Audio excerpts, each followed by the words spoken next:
الصلاۃ والسلام علیک یا سیدی یا خاتم النبیین وعلی آلک واصحابک یا خاتم المعصومین۔ اللہ جل جلالہ کا کروڑ مرتبہ شکر ہے، اس نے ہمیں اپنے پیارے محبوب علیہ الصلوۃ والسلام کی امت کے اندر شامل فرمایا، اور آج اللہ جل مجدہ نے ہمیں اپنے پیارے محبوب علیہ الصلوۃ والسلام کا ذکر خیر کرنے کی توفیق و ہمت عطا فرمائی، اور آج ہم محبوب الہی کے غار کے اندر بیٹھ کر اللہ کے پیارے محبوب علیہ الصلوۃ والسلام کا ذکر خیر کر رہے ہیں۔ روایتی بیان نہیں ہوگا، روایتی بیان کا مطلب ہی ہوتا ہے کہ ایک آیت پڑھی، اسی کا تحت پھر مفسرین کے اقوال، محدثین کے اقوال اور کتب حدیث کے حوالہ جات سے بیانات کیے گئے۔ چند منٹ کی گفتگو ہوگی، اگر آپ سارے آگے ہو جائیں گے تو پیچھے آنے والے مہمانوں کو دقت نہیں ہوگی، کیونکہ پچھلے آئیں گے وہ کہیں گے جی آگاہ ہو جاؤ تو پیچھا ہو جاؤ تو پھر ازمائش ہو جائے گی۔ تھوڑے آپ سارے آگے آ جائیں، پہلے اس طرف آج یہ جگہ ساری خالی ہے، یہ بچوں کے پیچھے جگہ کافی ساری خالی ہے، یہ پر کر لیں تاکہ پچھلے آنے والے خود ہی بیٹھتے جائیں گے تو انشاءاللہ تعالی محفل کا ماحول بھی تھوڑا سا برقرار رہے گا۔ چند منٹ کی گفتگو ہوگی، آپ نے بڑی توجہ کرنی ہے تاکہ آپ آئیں آپ کچھ سیکھ کر جائیں۔ ہماری زندگیوں کا ایک عرصہ گزر چکا ہے، کسی کی عمر 30 سال، 40 سال، 50 سال، بعض کی 60 سال سے بھی کراس کر چکی ہوگی۔ اللہ کا یہ بھی کروڑا مرتبہ شکر ہے، ہمیں میلاد پر دلیل نہیں چاہیے ہوتی، بلکہ میلاد ہماری گٹی کے اندر ہمیں مل جاتا ہے، کیونکہ ہمارے گھروں کے اندر میلاد ہوتا ہے تو ہم میلاد کرتے آ رہے ہوتے ہیں، ہمیں اس پر کوئی دلیل کی حاجت نہیں ہوتی، لیکن اگر کوئی دلیل مانگے تو ہم قرآن و حدیث اس کے دلائل بھی دیتی ہیں۔ لیکن عرصہ دراز تک ہم میلاد مناتے رہتے ہیں، ہماری زندگی کے 60 سال بیت گئے، 40 سال بیت گئے، میلاد منانے کے بعد ہمارے اندر تبدیلی کیا آئی؟ ہم میں سے ہر ایک غور کرے، بچوں سے مخاطب نہیں ہوں میں، اپنے بزرگوں سے مخاطب ہوں، اپنے نوجوانوں سے مخاطب ہوں، اور وہ طبقہ کے جو سمجھدار ہے، دنیا سے ہم سب نے جانا ہے، ہمیں عرصہ دراز ہو چکا کہ ہم میلاد مناتے ہیں، مختلف محفل کے اندر جاتے ہیں۔ اگر سال کے ہم صرف 12 ہی محفلیں اٹینڈ کریں اور ہر محفل کے اندر صرف ہم دین کی ایک بات سیکھیں تو کم از کم سال کے اندر ہمیں دین کی 12 باتیں تو آنی چاہیے، لیکن حالات ہمارے کچھ ایسے ہیں کہ ہمیں شاید کہ دین کی یعنی عقائد اہل سنت کی 12 باتوں کا پتہ نہیں ہوتا۔ اب میلاد منانے کے لیے ہم جو بیٹھے ہوئے ہیں، میلاد کیسے منایا جائے؟ اگر کوئی ہم سے پوچھتا ہے ہم اس کو کیا دلیل دیں؟ جو آیت کریمہ میں نے پڑھی، اللہ تعالیٰ فرما رہے وَأَمَّا بِنِعْمَةِ رَبِّكَ فَحَدِّثْ، اور اپنے رب کی نعمتوں کا چرچا کرو۔ مثلا اللہ نے ہمیں اگر اولاد دی ہے، ہم لوگوں کے سامنے بتاتے ہیں کہ اللہ نے مجھے اتنے بیٹی عطا فرمائے، میری اتنی بیٹیاں ہیں، اللہ کا شکر ہے لاکھ لاکھ، یہ ایک چرچا کرنا ہے، خدا کی نعمت کا شکریہ ادا کرنا ہے۔ اگر اللہ نے ہمیں اچھا گھر دیا ہے، اچھا مکان ہے ہمارا، ہم لوگوں کے سامنے یہ چرچا کرتے ہیں کہ اللہ نے مجھے بہترین مکان عطا فرمایا ہے، یہ بھی خدا کی نعمت کے ایک چرچا کرنا ہے۔ اگر ہمارے اعضاء سلامت ہیں تو ہم خدا کا شکر ادا کرتے ہیں کہ یا اللہ ہمارے سارے کے سارے اعضاء سلامت ہیں، یہ بھی خدا کی نعمتوں میں سے ایک نعمت کا چرچا کرنا ہے۔ اگر اللہ نے ہمیں گاڑی دی ہے، اچھا کاروبار دیا ہے، تو ہم لوگوں کے سامنے اس کا اظہار کرتے ہیں کہ اللہ کا لاکھ لاکھ شکر ہے، اللہ نے مجھے اچھی گاڑی، اچھی نوکری عطا فرمائی، میرا اچھا کاروبار ہے۔ یہ ساری کی ساری خدا کی نعمتیں، اور ہم ان کا کیا کرتے ہیں؟ چرچا کرتے ہیں۔ اب سنیے قرآن کیا کہتا ہے۔ قرآن یہ کہہ رہا ہے وَأَمَّا بِنِعْمَةِ رَبِّكَ فَحَدِّثْ، اور اپنے رب کی نعمتوں کا چرچا کرے۔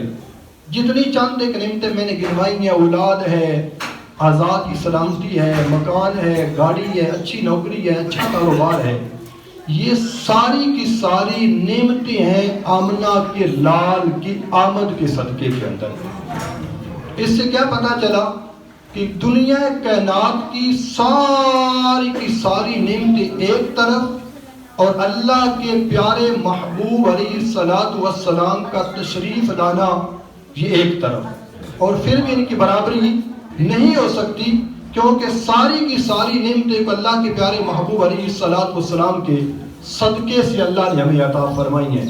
وہ چاہے کعبہ کی نعمت ہو، چاہے وہ قرآن کی نعمت ہو، چاہے وہ رمضان کی نعمت ہو، چاہے وہ حج کی نعمت ہو، چاہے وہ زکوٰۃ کی نعمت ہو، چاہے وہ عمرے کی نعمت ہو، یہ ساری کی ساری نعمتیں اللہ کے پیارے محبوب علیہ الصلوۃ والسلام کی آمد کے صدقے میں اللہ نے ہمیں عطا فرمائی ہیں۔ تو جب ہم حج کرتے ہیں، ہم چرچا کرتے ہیں، اپنے نام کے ساتھ حاجی لکھواتے ہیں، عمرہ کرنے والے کچھ اور لکھواتے ہوں گے، نمازی پڑھنے والے نمازی بھی شکریہ وہ بھی شکر ادا کرتے ہیں۔ تو جب ان نعمتوں کا شکریہ ادا کرنے کے لیے ہمیں کوئی دلیل نہیں چاہیے تو پھر میلاد کے لیے کیوں دلیل مانگتے ہیں؟ پھر میلاد کہاں لکھا ہوا ہے، کدھر لکھا ہوا ہے؟ اس کو ایک تو آپ سادہ سا جواب یہ دے دیں کہ میلاد اللہ نے عاشقان مصطفیٰ کے دلوں کے اندر لکھا ہوا ہے۔ بس جو اللہ کے محبوب کا عاشق ہے وہ میلاد مناتا ہے۔ ہمیں قرآن اتنا نہیں آتا، حدیث نہیں آتی، ہم سادے سے لوگ ہیں، سادہ سا جواب یہ ہے، اللہ نے ہمارے مقدر میں میلاد لکھ دیا ہے، ہم چھوٹا کرائیں بڑا کرائیں، گھر کے اندر کرائیں مسجد کے اندر کرائیں، لوگوں کو بلائیں نہ بلائیں، گھر کی فیملی بیٹھ کر کروائیں، ہم نے میلاد کروانا ہی کروانا ہے۔ تجھے نہیں اچھا لگتا تو نہ کروا، تو یہ میلاد کی کیا ہے؟ ایک سادی سی دلیل ہے۔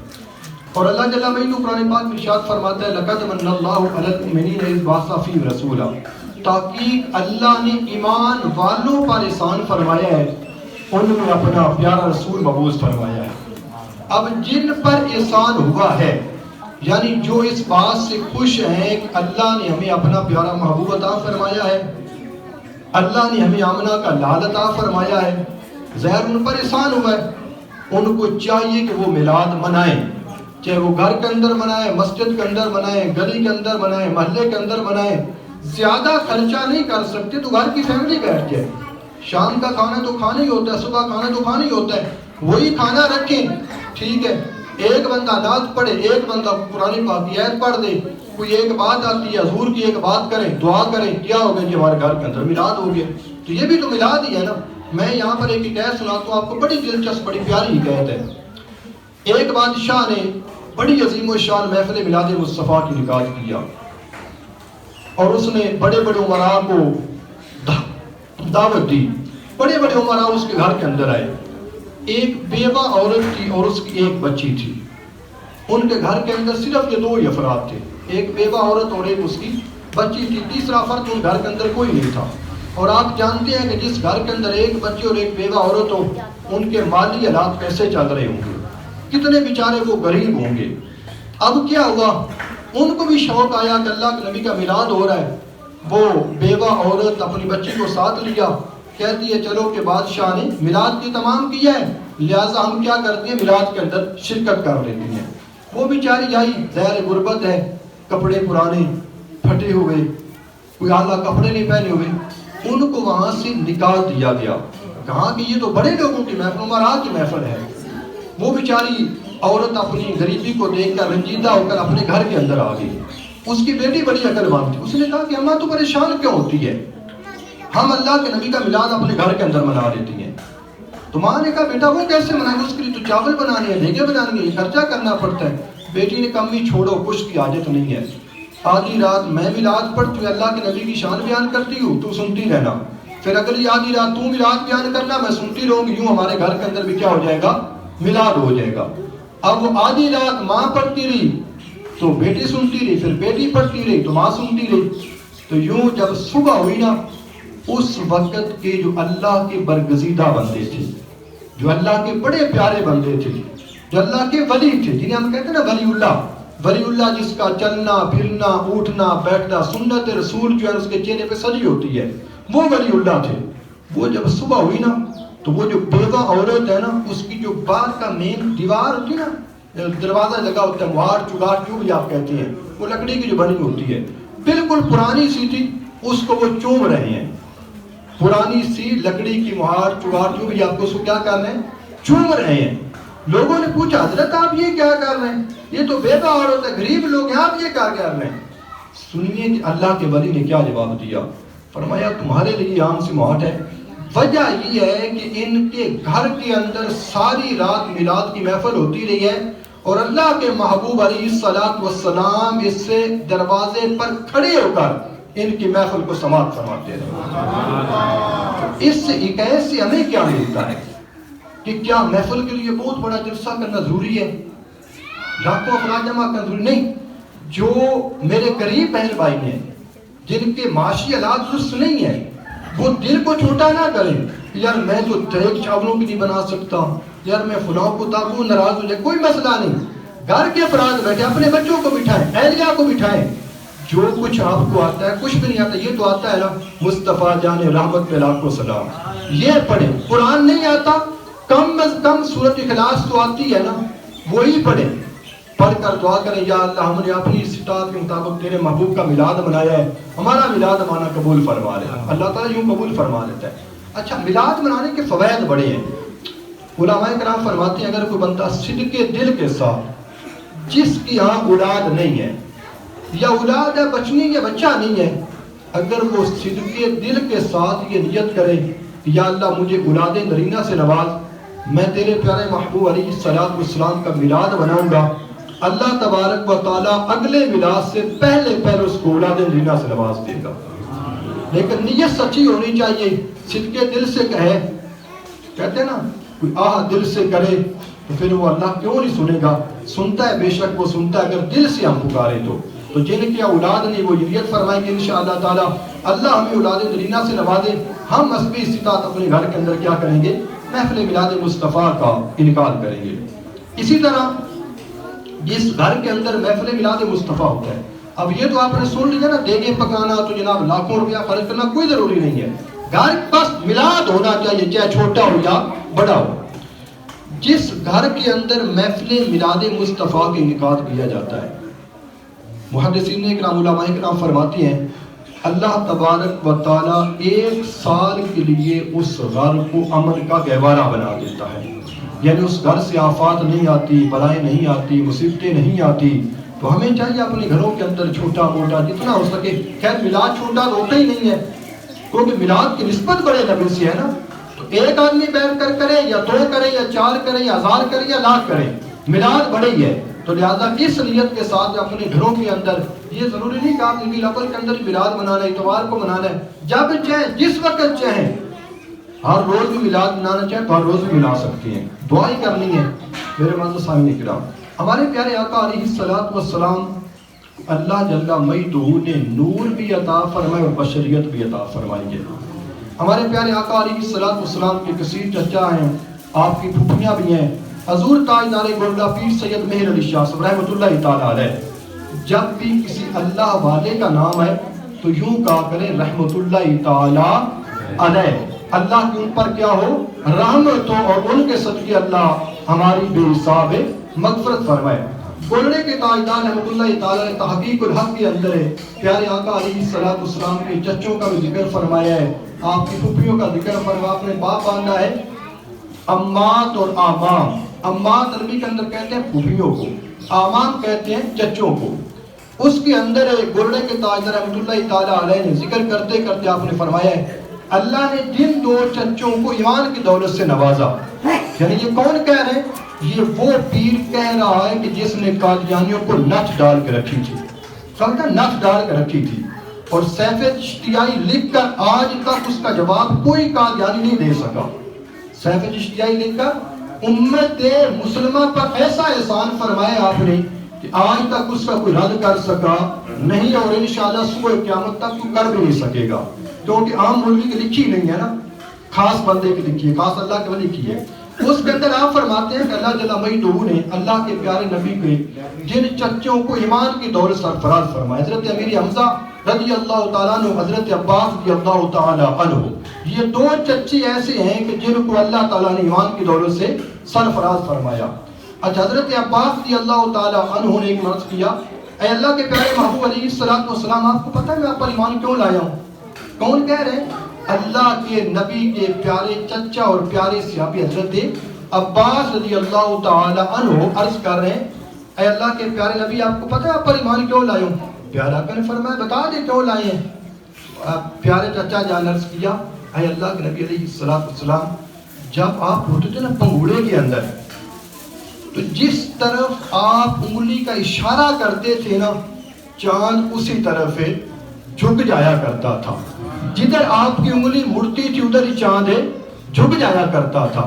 تو میرے پیارے آقا نے ارشاد فرمایا اے میرے پیارے چچا جان چاند مجھ سے باتیں کرتا تھا اور میں چاند سے باتیں کرتا تھا. تو میرے امام اہل سنت مجدد دین و ملت پروانہ شمع رسالت امام عاشقاں مولانا شاہ امام احمد رضا خان فاضل بریلوی رحمت اللہ تعالی فرمایا چاند جھک جاتا جدھر انگلی اٹھاتے مہد میں کیا ہی چلتا تھا اشاروں پر کھلونا نور کا. آپ ارشاد فرماتے ہیں قربان اس نبی کی ذات پر کہ آپ پنگوڑا مہد بنا پنگوڑا کہ جدھر آپ انگلی چکایا کرتے تھے چاند اسی طرف ہی مڑ جایا کرتا تھا. تو میرے معزز سامعین کرام محفل میلاد مصطفیٰ منائیں لیکن ساتھ ساتھ ہمیں اپنا محاسبہ ضرور کرنا چاہیے کہ میری عمر کتنے سال بیت چکی ہیں, عرصہ دراز ہو چکا ہے. اللہ کے نبی کی میں سیرت کو سنتا ہوں, سیرت کو پڑھتا ہوں. اللہ کے نبی نے سب سے پہلے کیا کام کیے تھے؟ یہی اعلان کیا تھا خدا کیا ہے, وحدہ لا شریک ہے اور میں اللہ کا کیا ہوں, رسول ہوں. یہی اعلان فرمایا تھا نا. آج ہمیں خدا کی وحدانیت پر بھی ہمارے پاس دلائل نہیں ہوتے, ہم اسی پر عبادت بسا لیا جاتے ہیں. خدا ایک ہے, کہاں لکھا ہوا ہے؟ ہمارے پاس دلیل نہیں ہوتی. ہمیں اس چیز کی بھی حاجت ہے کہ ہم یہ سیکھیں کہ خدا کیا ہے, وحدہ لا شریک ہے. پھر اسی نبی علیہ السلام اس جب ہجرت فرمائی سب سے پہلے کام کیا کیا تھا؟ آپ نے مسجد تعمیر کروائی تھی. سب سے پہلا کام کیا کیا تھا؟ مسجد تعمیر کروائی تھی. تو مسجدیں بنانا بھی اللہ کے نبی کی کیا ہے, سنت ہے. اور مسجدوں کو آباد کرنا, نمازیں پڑھنا, یہ بھی انبیاء کرام کی سنت ہے. ساری زندگی گزر کے اللہ کے نبی علیہ السلام نے مسجدوں کو تعمیر کروایا. پھر مسجدوں کے اندر ائمہ کرام کی تقرری کرنا, یعنی آج دنیا کے اندر جب ہم کسی کو امام لے کر آتے ہیں, خطیب لے کر آتے ہیں, ہم اس کا پہلے ٹیسٹ لیتے ہیں کہ بھئی تمہاری تعلیم کیا ہے. بھلے ہمیں اپنے آپ کو 6 کلمے بھی زبانی نہ آتی ہوں, یہ ایک الگ بات ہے. بھلے ہمیں غسل اور وضو کے فرائض نہ آتی, یہ ایک الگ بات ہے. امام سے ہم سنتے ہیں تمہاری تعلیمی قابلیت کیا ہے, کہاں پڑھا ہے, کیسے پڑھا ہے, اچھی بات ہے, لینا چاہیے. لیکن ہمیں اپنا پتہ ہمارے اندر کیا چیز ہے. امام کی تقرری کرنا, جب ہم امام کام کہتے ہیں نا, سب سے اعلیٰ امام ہونا چاہیے, سب سے اچھا امام ہونا چاہیے, سب سے تقوی اور پرہیزگاری والا امام, ایسے ہی کہتے ہیں نا. ہر کسی کو امام تو نہیں بناتے نا. یار ذرا آپ ٹھنڈے دماغ کے ساتھ سوچیں. ہماری سوچ 14 صدیاں گزرنے کے بعد یہ ہے کہ ہماری مسجد کا امام پڑھا لکھا ہونا چاہیے, تقوی والا ہونا چاہیے, پرہیزگار ہونا چاہیے, ہمارے اس علاقے سب سے افضل امام ہونا چاہیے. تو یار جب نبی نے اپنے مصلی پر جس کو امام بنایا تھا, ذرا غور کریں, نبی نے جس کو اپنے مصلی پر کھڑا کیا تھا, کیا نبی نے معاذ اللہ فاسق کھڑا کر دیا تھا؟ کیا نبی نے غدار کو کھڑا کر دیا تھا؟ کیا نبی نے گناہگار کھڑا کر دیا تھا؟ کیا نبی نے غیر افضل کھڑا کر دیا؟ نہ, ایسی بات نہیں.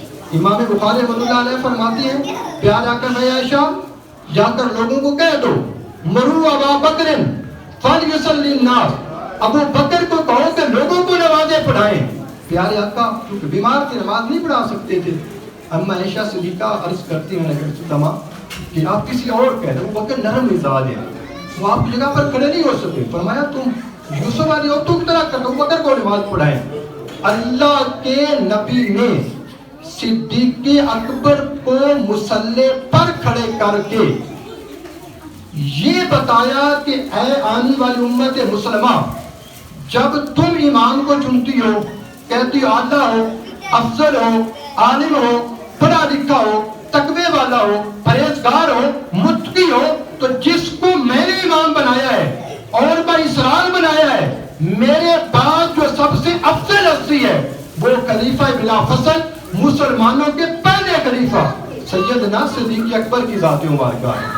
تو میرے معزز سامعین اکرام, یہ چونکہ عقیدہ اہل سنت ہے اور یہی عقیدہ حضور تاجدار گولڑا رحمۃ اللہ تعالی علیہ نے تصفیہ ما بین سنی و شیعہ کے اندر نقل فرمایا ہے, اور یہی عقیدہ آپ نے میرے منیر کے اندر بھی نقل فرمایا ہے. یہی عقیدہ حضور غوث پاک 11ویں والی سرکار نے بنیاد الطالبین کے اندر بھی نقل فرمایا ہے. اگر ہم ان پیروں کو مانتے ہیں, ان کی سیرت پر چلتے ہیں, دیکھو ایک بندہ ہے وہ کہتا ہے یار میں نماز نہیں پڑھ سکتا، سستی کرتا ہوں، اس کی بات وقت ہی نہیں پڑھتا، ہم اس کو اس وقت نہیں کہہ رہے. ایک بندہ ہے کہتا ہے میں نماز مجھ پر فرض ہی نہیں ہے، میں نہیں پڑھتا، میری تو پڑھ گئے ہیں بڑے، یہ اس سے بڑی بات ہوتی ہے. نماز کی انکار کفر ہے. ٹھیک ہے، چونکہ گولڑے کے تاجدار لکھ گئے، ویسے پاک نے فرما دیا، امام بخاری نے فرما دیا، اللہ کے نبی نے اپنے مصلی پر صدیق اکبر کو کھڑا کر کے یہ بتا دیا کہ میرے بعد جو سب سے افضل امام ہے وہ سیدنا صدیق اکبر کی ذات ہے. تو یہ عقیدہ اہل سنت ہے، چونکہ اہل سنت کا گھر ہے، اہل سنت کے لوگ بیٹھے ہوئے ہیں، اس لیے میں نے سمجھا کہ ہم اس چیز کو بیان فرما دیں. دوسرے بھی بیان فرما دیا، گولڑے کے تاجدار نے پھر اللہ کے نبی دو ایسے ہیں ان کے چچا جان جن کو اللہ نے صحابیت کا شرف بخشا ہے. اب ہم ان سے دشمنی کیوں نہیں؟ ہم کہیں نہیں جی میں گولڈے کے تاجدار کی بات کو نہیں مانتا، اپنی منواؤں گا، ہم یہ نہیں کہہ سکتے. کیوں نہیں کہہ سکتے؟ میرے پیارے آقا کے حدیث پاک فرمایا من عاد علی ولیًا فقد آذنت بالحرب. فرمایا کہ جیڑا بندہ میرے ولی نہ دشمنی کرتا ہے نا، مد مقابل ہوتا ہے، ان کے سامنے آتا ہے، سامنے کا مراد جنگ کے علی آتا ہے، مقابلہ کرتا ہے، فرمایا اس بندے کو میرا کیا ہے؟ اعلان جنگ ہے.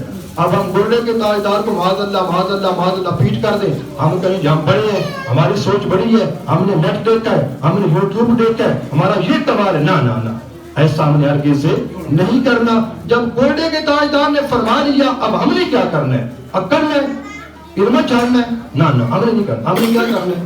سر کو جھکا لینا ہے. حضور آپ نے فرما دیا بس بات ختم ہو گئی، آپ نے کہہ دیا بس بات ختم ہو گئی.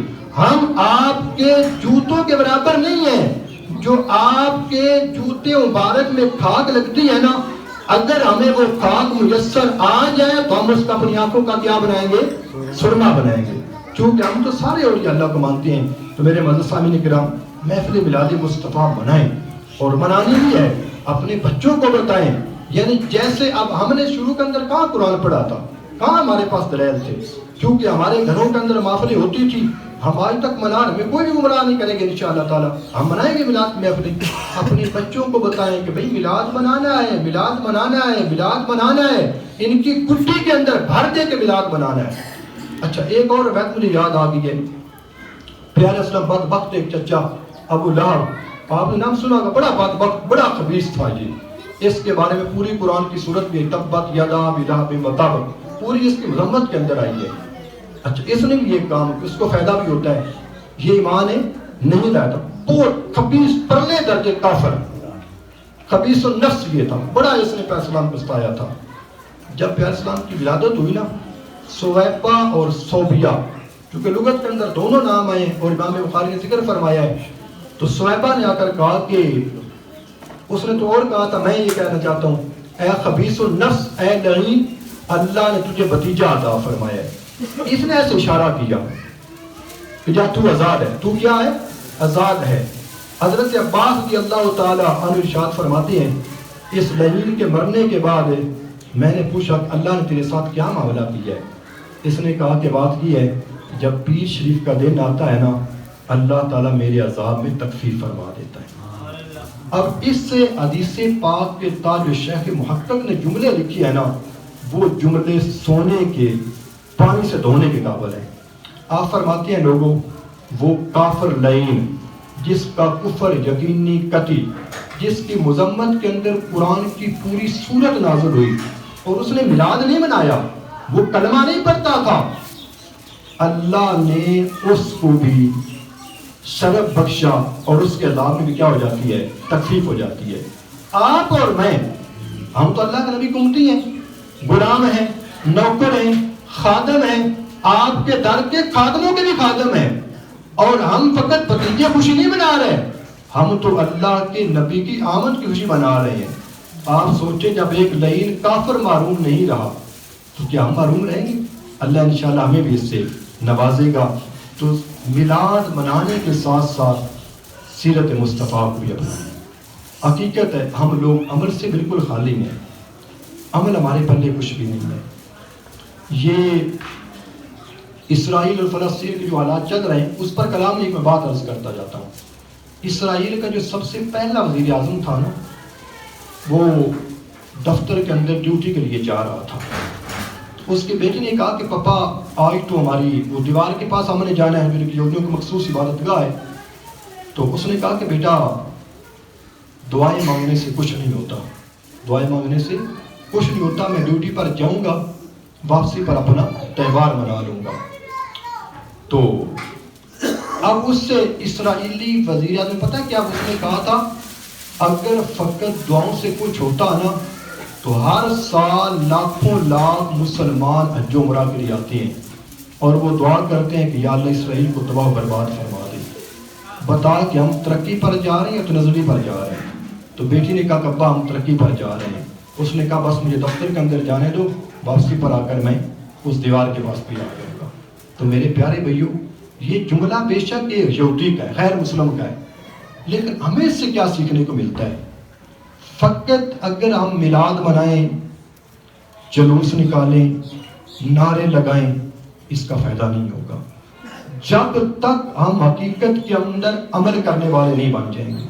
صحابہ کرام ایک جنگ کے اندر گئے تھے, فتح نہیں ہو رہی تھی, بڑی پریشانی بن گئی, فتح کیوں نہیں ہو رہی؟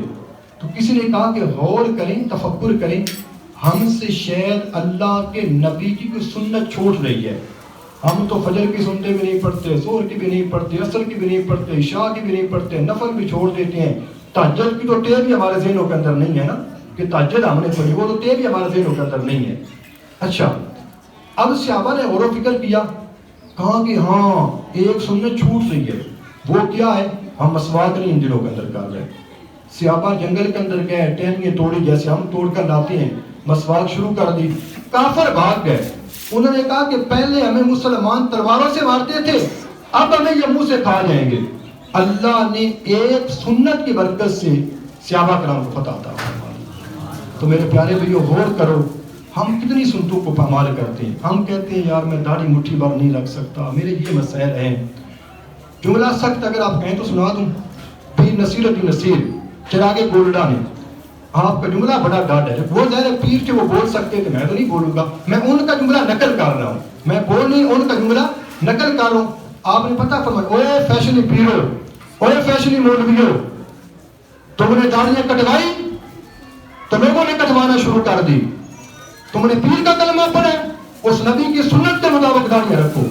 یہ جملے ہیں پیر نصیر الدین نصیر صاحب کے. آپ غور کریں کہ نصیر الدین نصیر ہمیں کیا سبق دینا چاہتے ہیں. کیا ہم داڑھی بڑی کریں گے, ان کے مزار پر زیادہ پیسے ڈالے جائیں گے؟ کچھ بھی نہیں, ان کو پیسوں کی حاجت ہی نہیں ہے. وہ نے جو کھانا تھا کھا لیا, وہ اپنی مزار کے اندر ہے. ٹھیک ہے, ہم جائیں نہ جائیں, ہم جائیں گے تو ہمارا فائدہ ہوگا, ان کو کیا ملے گا اس سے کوئی غرض نہیں ہے. جب انہوں نے یہ فرمایا تو میرے پیارے بھائیوں, سنت رسول کا بنائیں, اپنے بچوں کو سنت کے مطابق لائیں. اور ہماری خوش قسمت کے دیکھیں ماشاءاللہ جگمگاتے چہرے ہیں بچوں کے ہمارے سامنے ہیں, کتنا پیارا سنت کے مطابق ان کا لباس ہے. اچھا, ان کی پگڑی امامہ سنت کے مطابق ہے. آج سے ان کو سنت کا ماحول ملے گا تو انشاءاللہ مرتے دم تک یہ سنت پر اپنی جانیں بھی قربان کریں گے. اپنے بچوں کو, ہمارے گھر کے اندر مدرسہ ہے, نہ لے جانے کی ٹینشن, نہ لانے کی ٹینشن, نہ جناب فیس کی ٹینشن, نہ کھانے کی ٹینشن. 7:45 7:30 بجے بچے جاتے ہیں, 4 بجے چھٹی ہوتی, گھروں کو آ جاتے ہیں. بہترین پیارا ماحول, تعلیم و تربیت کا بہترین ادارہ. ہماری اپنی مسجد مرکزی جامعہ مسجد غوثیہ میریہ, غوث پاک والی بھی اور میر شاہ رحمۃ اللہ تعالیٰ علیہ والی بھی, 2 پیروں والی, 2 پیر بڑے ہیں. دونوں پیر کیا ہیں؟ بڑے ہیں. 2 پیروں والی مسجد ہے. اسی مسجد کے اندر جو مدرسہ قائم کیا, مدرسے کا نام کیا ہے؟ مدرسۃ المدینہ, مدینے والا مدرسہ فیضان مہر علی شاہ صاحب رحمۃ اللہ تعالیٰ علیہ. ہم نے اس کا نام بھی اللہ کے ولی کے نام پر رکھا ہے. ہم اس کو کیا چلائیں گے, ہم اس کے لیے کیا کر سکتے ہیں, ہمارے پلے کیا, کچھ بھی نہیں ہے. اور میں نے شاید پہلے بھی کہا تھا کہ جب دوسرے قاری صاحب آئے تھے نا, میری رات کی نیند بھی اڑ گئی تھی. میں نے کہا یا خدایا دن قریب آ رہے, میں نے سیلری دینی کہاں سے دوں گا, بڑی پریشانی بنی تھی. لیکن رات کو سویا, میں نے کہا گرلے کے تاجدارہ میرے پلے کچھ بھی نہیں ہے, مدرسہ تمہارے نام کا تم چلاؤ گے, میں کچھ بھی نہیں کر سکتا. حقیقت یا مانی یا نہ مانی, اللہ بھلا کرے اس بندے کا. اگر وہ سن رہا ہے ٹھیک ہے, نہیں سن, اس کی پیٹ تو سن رہی ہے نا. اس کے پاس اس سے بات کی, اس نے کہا یہ قاری صاحب میرے ذمہ لگا دیں. میں نے کہا یہ نہ تیرا کمال ہے نہ میرا کمال ہے, یہ کمال اس اللہ کے ولی کا ہے جس کے نام پر یہ مدرسہ قائم ہے. تو اپنے بچوں کو اس مدرسے کے اندر داخل کروائیں. ہمیں شروع کے اندر سکول کی پرابلم تھی، سکول والی پرابلم حل ہو چکی ہے، بچوں کی باقاعدہ سکول کی کلاس بھی ہو رہی ہے، حفظ کی کلاس بھی ہو رہی ہے، ناظرے کی کلاس ہو رہی ہے۔ اس کے علاوہ ساتھ اسلامی نصاب ہے، بے وضو کیسے کرنا ہے، غسل کیسے کرنا ہے، سونے کی دعا کیا ہے، اٹھنے کی دعا کیا ہے، دودھ پینے کی دعا کیا ہے، کھانے سے پہلے کیا دعا کرنی ہے، کھانے کے بعد کی کیا دعا ہے۔ اب ہمیں یہ نہیں آتی کیونکہ ہم نے پڑھے ہی نہیں ہے، تو چلو ہم نہیں پڑھ سکے، ہمارے بچے تو پڑھے نا۔ آپ کے وہ بچے جو 5ویں پاس کر چکے ہیں، ان بچوں کو مدرسے کے اندر داخل کرائیں۔ اللہ کی پاک بارگاہ میں دعا ہے اللہ تبارک و تعالی ہمارا یہ آج کا یہ میلاد منانا ہماری قبروں کے لیے روشنی کا سبب بنائے، خاتمہ بالخیر کا سبب بنائے، اور محبوب الہی صاحب کے جتنے عزیز و اقربا رشتہ دار دنیا سے چلے گئے ان سب کی مغفرت فرمائے، آمین بخاتم النبیین صلی اللہ تعالی وسلم۔ صلاۃ و سلام کے لیے کھڑے ہو جائے، پھر انشاءاللہ دعا۔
جس طرف اٹھ گئی دم دم آ گیا، جس طرف اٹھ گئی دم دم آ گیا، گاہے ہدایت کو سلام مصطفیٰ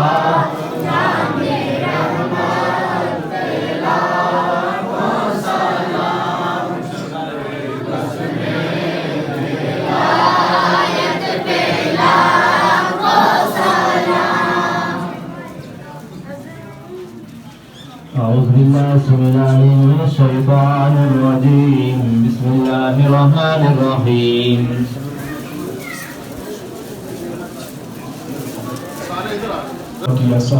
وقنا عذاب النار وقنا عذاب القبر وقنا عذاب الحشر وقنا عذاب القحط وقنا عذاب الكرب وقنا عذاب المرض وقنا عذاب الميزان۔ یا الہ العالمین، محفل میلاد مصطفیٰ کا انعقاد کیا گیا، جس میں ختم قرآن کیا گیا، نعت خانے میں ذکر و اذکار و بیان و نیاز کی تمام کیا گیا۔ یا اللہ سب کو اپنے پاک بارگاہ میں شرف قبولیت عطا فرما۔ یا اللہ اس کا ساتھ تیرے پیارے محبوب علیہ السلام کے دربار گور پاک میں ہدیاتاً تحفاتاً نذراناتاً عقیداتاً محباتاً مودتاً پیش کرتے ہیں، قبول و منظور فرما۔ پیارے آقا علیہ السلام کی طفیل کلک 24,000 پیغمبر کا پیش شہداء کربلا، صحابہ کرام، صحابیات، تابعین، تبع تابعین، بزرگان دین، غوث، کتب ولی اولیاء، امام مجتہدین کی ارواح مقدسہ کو پیش کرتے ہیں، قبول و منظور فرما۔ یا اللہ اس مبارک محفل کا ثواب پیارے آقا علیہ السلام کی آل، آپ کی اولاد، آپ کے والدین کریمین طیبین ازواج مطہرات کی ارواح مقدسہ کو پیش کرتے ہیں، قبول و منظور فرما۔ یا اللہ اس مبارک محفل کا ثواب حضرت سیدنا آدم علیہ نبینا علیہ السلام سے لے کر آج تک اتنے مسلمان مرد و عورت بچے بچیاں دنیا فانی سے کلمہ کو بحالت ایمان چلے گئے ان سب کی روحوں کو اصال کرتے ہیں، قبول و منظور فرما۔ یا اللہ اس مبارک محفل کا سلسلہ بالخصوص محبوب علیہ صاحب ان کے والدین دیگر جتنی عزیز و اقربا دوست صحابہ رشتہ دار دنیا سے چلے گئے ان سب کی روحوں کو پیش کرتے ہیں قبول و منظور فرما یا اللہ اس محفل میلاد مصطفیٰ کا صدقہ ان تمام کی قبروں کو نور اعلیٰ نور فرما ان تمام کی قبروں کو جنت کے باغوں میں سے باغ بنا اس محفل میلاد مصطفیٰ کا صدقہ ان سب کی قبروں کو طاعت نگاہ وسیع فرما یا اللہ محفل میلاد مصطفیٰ کا صدقہ کل بروز قیامت سب کو نامہ اعمال دو ہاتھ میں عطا فرما کل بروز قیامت سب کو پیارے آقا علیہ الصلوۃ والسلام کی شفاعت نصیب فرما یا اللہ سب کو روز کوثر پر پانی پینا نصیب فرما یا اللہ سب کو پھر صراط پر بآسانی تیزی کے ساتھ گزرنا نصیب فرما یا اللہ سب کو جنت الفردوس میں پیارے آقا علیہ الصلوۃ والسلام کا پڑوس نصیب فرما یا اللہ محفل میلاد مصطفیٰ کا صدقہ محبوب الہی صاحب کے جتنے وہ رشتہ دار ہیں بہن ہیں کزن ہے سب کو آپس میں اتفاق اتحاد پیار محبت کے ساتھ رہنے کی توفیق عطا فرما یا اللہ سب کے کاروبار جان مال صحت عزت قدر علم حلم ترقی برکتیں وہ سعادت عطا فرما یا اللہ سب کو لڑائیوں سے جھگڑوں سے فتنوں سے فسادوں سے شریروں کے شر سے حسدوں کے اثر سے جادو ٹوڑنے سے ان سب کی حفاظت فرما یا اللہ محبوب الہی صاحب کی اولاد کو ان کا فرما بردار پکا سچا عاشق رسول اور نمازی بنا یا اللہ حاضرین میں سے جو بیمار ہے پریشان حال ہے مقروض ہے سب کی بیماریاں پریشانیاں قرضداریاں بے روزگاریاں دور فرما یا اللہ حاضرین میں سے جس کے جتنے عزیز و اقربا دوست صحابہ والدین رشتہ دار دنیا سے چلے گئے ان سب کی حتمی مغفرت فرما سب کے صغیرہ کبیرہ گناہوں کو معاف فرما یا اللہ جو مانگ سکے وہ عطا فرما جو نہ مانگ سکے میلاد مصطفیٰ کا صدقہ ہم سب کے حق میں بہتر ہے بن مانگی عطا فرما اللهم إنا أعوذ بك من زوال النعمة اللهم ربنا لا تجعلنا فتنة للقوم الظالمين ونجنا برحمتك من القوم الكافرين اللهم رب ارحمهما كما ربياني صغيرا یا اللہ العالمین مرسد المدینہ فیضان مہر علی شاہ صاحب رحمۃ اللہ تعالیٰ علیہ کو دن دگنی رات دگنی ترقی برکتی عطا فرما یا اس مدرسے کے ساتھ جتنے احباب تعاون کرتے ہیں تو ان کے ناموں سے ان کی ذاتوں سے ان کے کاموں سے واقف ہے یا اللہ سب کا تعاون کرنا اپنی پاک بارگاہ میں قبول و منظور فرما یا اس مدرسے کے ساتھ تعاون کرنے والے ہر فرد کے کاروبار جان مال صحت عزت آبرو علم حلم و ترقی برکتیں وہ سعادت عطا فرما وَيُفَوِّضُ أَمْرِي إِلَى اللَّهِ إِنَّ اللَّهَ بَصِيرٌ بِالْعِبَادِ وصلی اللہ تعالی علی رسولہ خیر خلقہ ونور عرشی وزینت فرشی وقاسم رزقہ سیدنا مولانا محمد وعلی آلہ وصحبہ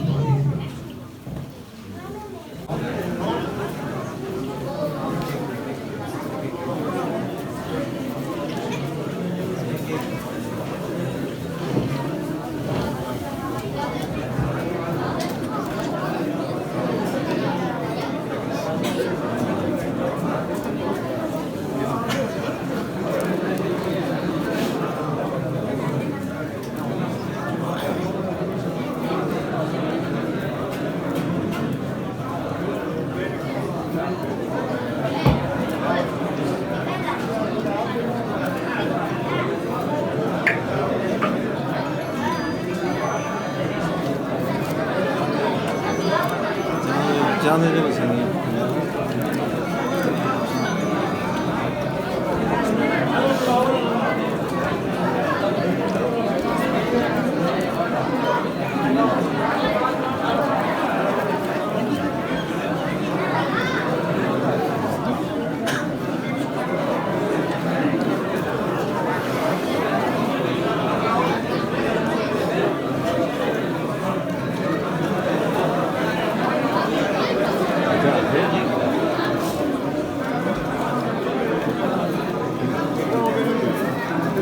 Abi parayla gidiyor. Parayla gidiyor ya.